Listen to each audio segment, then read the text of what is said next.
तो आज हम लेकर आए हैं हिंदी वितान क्लास 5th की चैप्टर 1 जो कि एक कविता है। इसका नाम है समय बहुत ही मूल्यवान है। तो समय बहुत मूल्यवान है, ये बात हम सभी को पता है। मूल्यवान मतलब कि हमारे लिए समय जो है बहुत इम्पोर्टेंट होता है, जिसकी हमें आवश्यकता हमेशा रहती है। हमें उसका जो महत्व है समझना चाहिए, समय की कीमत को ज़रूर समझना चाहिए। इस कविता में भी कुछ इसी तरह से बताया गया है और सिखाया गया है कविता के द्वारा। तो चलिए पढ़ते हैं। घूम लिए हम खूब बाग में, कर ली दुनिया की चर्चाएं, आओ बैठे झील किनारे, नए ढंग से पाठ पढ़ाएं। ये कह रहे हैं जो इसके लेखक हैं कविता के, वो बता रहे हैं कि हम सारी दुनिया में घूम लिए, सारे बाग हमने घूम लिए, सारी दुनिया की चर्चाएं कर ली, आओ बैठते हैं एक झील के किनारे। मतलब जो झील है, जो झील बह रही है, उसके किनारे साइड में बैठ के नए ढंग से पाठ पढ़ाते हैं। तिनका तिनका चुनकर लाकर बया घोंसला बुनती है, जो मेहनत हाथों से करते उनकी किस्मत बनती है। इसका कहना ये है लेखक का कि तिनका तिनका चुनकर जो चिड़िया लाती है वो अपना घोंसला बनाती है। जो मेहनत हाथों से करते हैं उनकी किस्मत बनती है। मतलब अपने मेहनत अपने हाथों से करो तो हमेशा हमारी किस्मत जो है हमारा साथ देगी, हमारी किस्मत अच्छी होगी। त्याग नींद का मोह सवेरे, चिड़िया हमें जगाती है, मूल्यवान है समय बहुत ही हम सबको बतलाती है।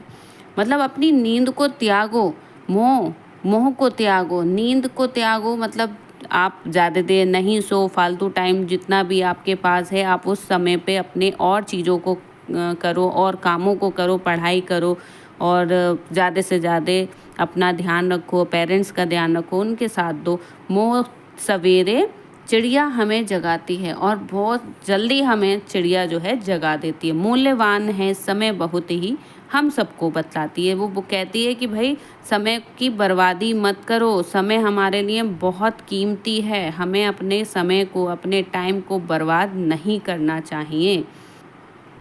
तो दाना दाना खोजबीन कर चींटी अन्न जमा करती है।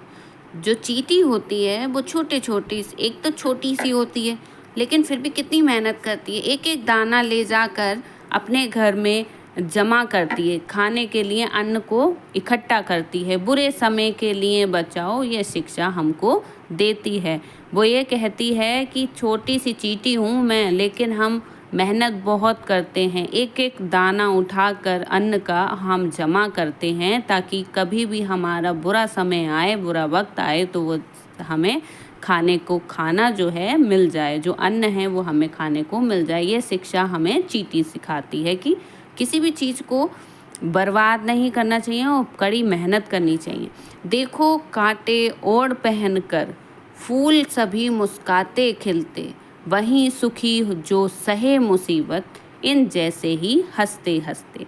अब यहाँ पर जो फूल हैं वो हमें सिखा रहे हैं कि कांटे जो हैं उनके पेड़ पर लगे, जैसे आपने गुलाब देखा है तो गुलाब के साथ डंडियों पर कुछ कांटे भी लगे होते हैं, और जब कांटे लगे होते हैं तो वो जैसे हमें चुभते हैं वो उस फूल को भी चुभते होंगे। तो वो क्या करता है, वो कांटों से और पत्तियों से ढका होने के बाद भी फूल सभी मुस्काते खिलते का मतलब यहाँ पर यह है कि फूल जो है खिल जाता है। और वही सुखी जो सहे मुसीबत, इन जैसे ही हंसते हंसते, मतलब हंसते हंसते वही लोग सुखी रह पाते हैं जो हंसते हंसते सारी परेशानियों को जो है जी लेते हैं, जो अपनी सारी परेशानी, सभी समस्याओं को हंसते हंसते झेल लेते हैं, सारी परेशानियों से आराम से जूझ लेते हैं। कितनी भी मुसीबत हो, इंसान को खुश रहना चाहिए, परेशान नहीं होना चाहिए, क्योंकि परेशान होने से कभी भी किसी समस्या का समाधान नहीं निकला, कोई मुसीबत टली नहीं। तो इसलिए मुस्कुराते रहो, हंसते रहो और अपने जीवन को सुखी रखो, ये इस फूल का कहना है। ठीक है। इसी नदी को देखो बहती, कभी न रुकती दिन हो या शाम, और करो कुछ और बढ़ो, कहती लेती नहीं विश्राम। अब नदी के बारे में बात की गई है। नदी कह रही है कि इस नदी को, ये लोग कह रहे हैं कि इस नदी को देखो जो बह रही है, कभी नहीं रुकती है, दिन हो या शाम हो बस बहती रहती है। तो इसका अर्थ ये है कि कभी भी विश्राम मत करो, अन्यथा विश्राम नहीं करना चाहिए। रात में विश्राम करो, वो अच्छी बात। विश्राम मीन्स क्या होता है कि आपको आराम करने की बात कह रहे हैं। विश्राम मीन्स आराम करना, ठीक है। तो यहाँ पर फालतू विश्राम नहीं करना चाहिए। अपनी बॉडी को जितना ज़्यादा आप रिलैक्सिंग मूड में रखोगे, आपकी बॉडी ख़राब होती जाएगी, परेशानी देगी आगे के लिए।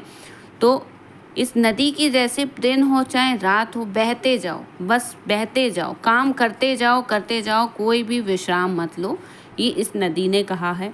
अब पीपल बरगद नीम के नीचे पथिक सदा करते आराम, सज्जन कभी न दुख देते आते सदा सभी के काम। अब यहाँ पर ये बता रहे हैं कि जो ये पेड़ है पीपल का, बरगद का, नीम का, उसके नीचे जो आते जाते लोग हैं वो सदा करते आराम। मतलब वो एक ऐसे पेड़ होते हैं पीपल, बरगद, नीम के, जो अपनी पेड़ के नीचे छाया बना के रखते हैं, ताकि जो अभी तो खैर सबके पास अपनी अपनी गाड़ियां हैं, कार हैं, बाइक हैं, वो उससे जाते हैं, ठीक है।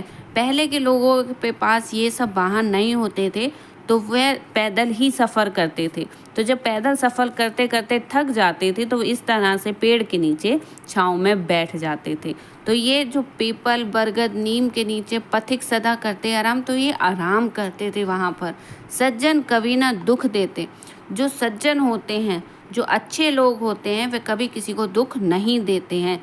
आते सदा सभी के काम। और जो अच्छे लोग होते हैं वे कभी ना तो किसी को परेशान करते हैं, ना किसी को दुख देते हैं, और सदा मतलब हमेशा सभी के काम आते हैं, सबकी हेल्प करते हैं। इस कविता से आपको ये जो इसका अर्थ है, इस कविता का जो सार है, उससे ये पता चलता है कि जो इसकी कवित्री हैं सावित्री परमार, उनका कहना ये है कि आप कभी भी किसी भी मेहनत को करने से कभी डरो मत, कोई विश्राम मत करो, हमेशा मेहनत करते रहो, काम करो, छोटी छोटी चीज़ों को बचा के रखो और हमेशा सबके काम बनाओ। सब सज्जन व्यक्ति बन के हमेशा सभी के लिए, हमेशा काम के लिए, सहायता के लिए खड़े रहो। बस यहाँ पे जितनी भी चीज़ों के बारे में बताया गया है, पीपल, बरगद, नीम का, या नदी का, या फूल और कांटे के बारे में बताया, या फिर चींटी के बारे में बताया, तो ये सब अपने अपनी एक स्टोरी बता रहे हैं, जिससे हमें अपनी लाइफ को इजी करने में एक आसानी से इजी करती है, जो कि हमें कभी भी परेशानियों का सामना हो, हमारे ऊपर कभी कोई मुसीबत आ जाए तो हमें परेशान नहीं होना चाहिए। हंसते मुस्कुराते अपनी परेशानियों का सामना करना चाहिए, तभी वह हमारे सामने टिक नहीं पाएंगी। अगर आप परेशानी को लेके परेशान हो गए तो वो समस्या और बड़ी होती जाएगी, कम नहीं होगी। वे फिर अपने आपके दिमाग में चलेगी, फिर आपके दिमाग से आपके शरीर के ऊपर से लेके पूरे नीचे तक की बॉडी में कहीं ना कहीं इफ़ेक्ट करने लगेगी, कुछ ना कुछ परेशानी, बीमारी आपको देने लगेगी। इसलिए सदा खुश रहो, मस्त रहो और एकदम सज्जन व्यक्ति की तरह सभी के काम आओ। कभी विश्राम मत करो। इट मीन्स कि कभी भी फालतू मत बैठो, बस काम करते जाओ, उसका फल आपको ज़रूर मिलेगा। तो ये कविता आपको ज़रूर पसंद आई होगी। मैं आशा करती हूँ कि आपको ये कविता पसंद आई हो, और आप भी मेरी वीडियो को, मेरे इस चैनल को लाइक करिए, सब्सक्राइब करिए, ज़्यादा से ज़्यादा बेल आइकन दबा के इसको शेयर करिए, अपने दोस्तों के साथ इसको ज़रूर साझा करिए, ताकि उनको भी ये चैप्टर पढ़ने को मिले, उनकी भी हेल्प हो।